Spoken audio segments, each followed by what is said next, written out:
Ndio nataka kuwekaweka sana. Hello, can you hear me?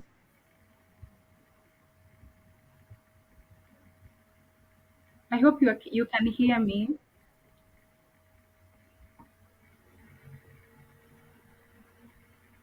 Okay, we can begin now. Um,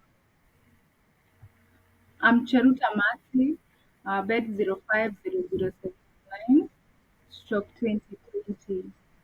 My area of specialization is English and literature, and the tool I'm presenting is Google Meet.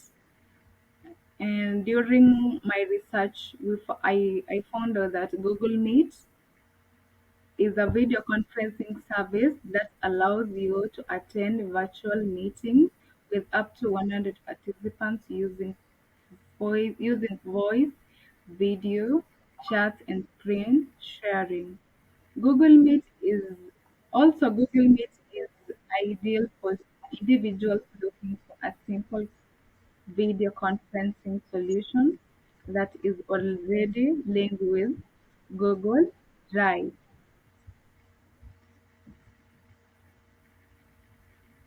Also, we move to the advantages of this tool, the advantages of Google Meet.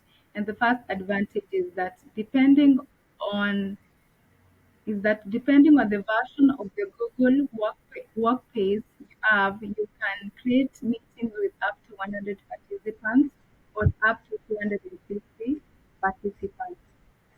The second advantage is that with Google Meet, screen sharing is straightforward in that simply you press now present and choose whether to share the full screen or just the window.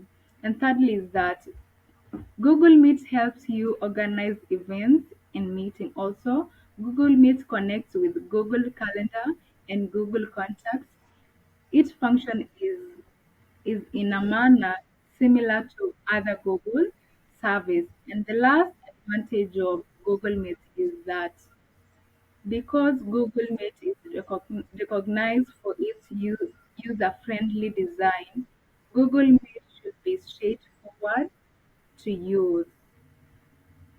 And in the disadvantages of Google Meet is that several Google Meet users have noticed that browser scrolling while sharing a screen, in that if the browser crashes abruptly, the user must resume the meeting, which takes time. So in that case, it consumes your time a lot. Okay, and the second one is that because of its high level of security, Google Meet may appear to be the finest choice among the online video conferencing programs.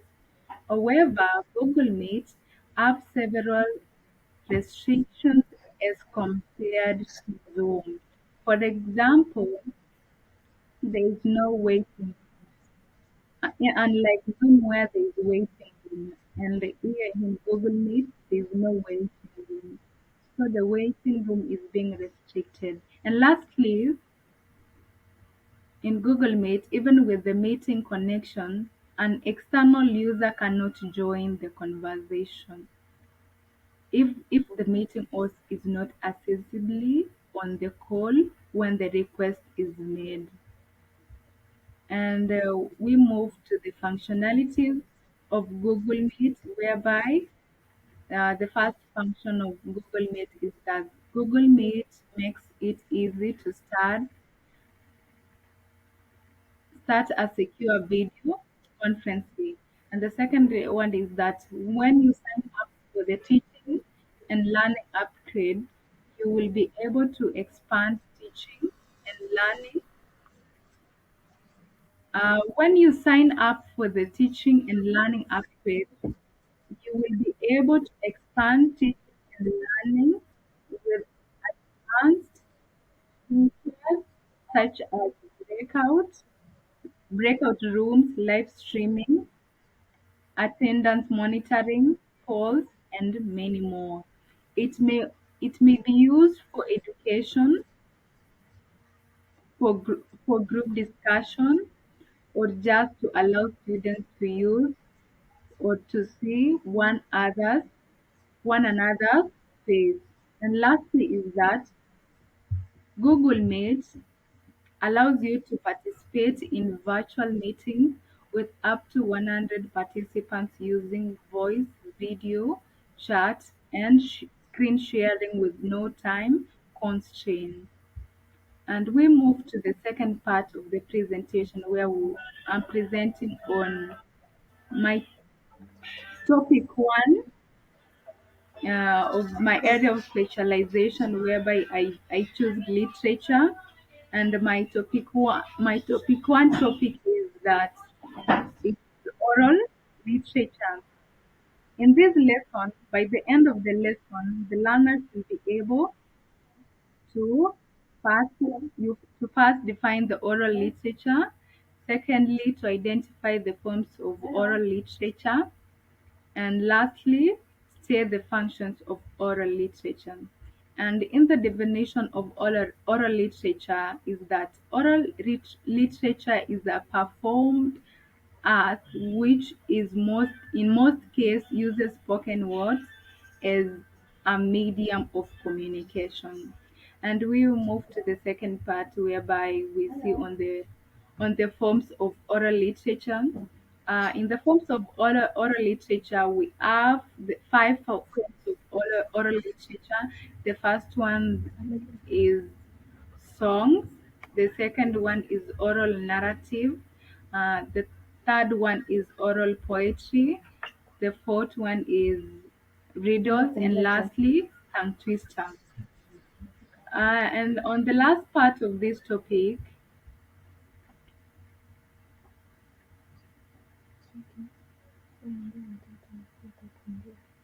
uh, the last part, we have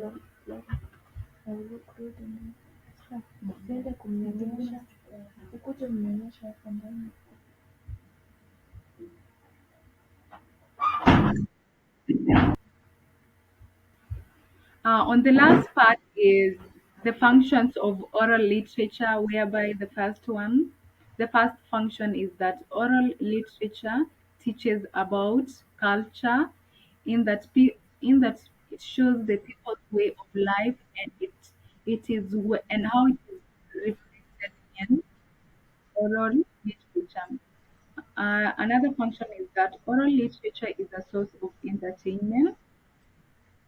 Also, having learned about culture, this gives people confidence in their culture as they get to understand why a community lives the way it does. Also, another function is that having understood our culture forms of good background for us to know other people's culture. And the study also, another function is that the study of literature provides us with the heroes from the past for us to emulate them. And lastly is that oral literature teaches, or in other words, educates people on moral values or good behaviors. And that is the end of the presentation. And before we end the meeting, is anyone having a question? Anyone with a question? Anyone with a question? If if there is no question, anyone with a question? If there is no question, we will end the meeting here.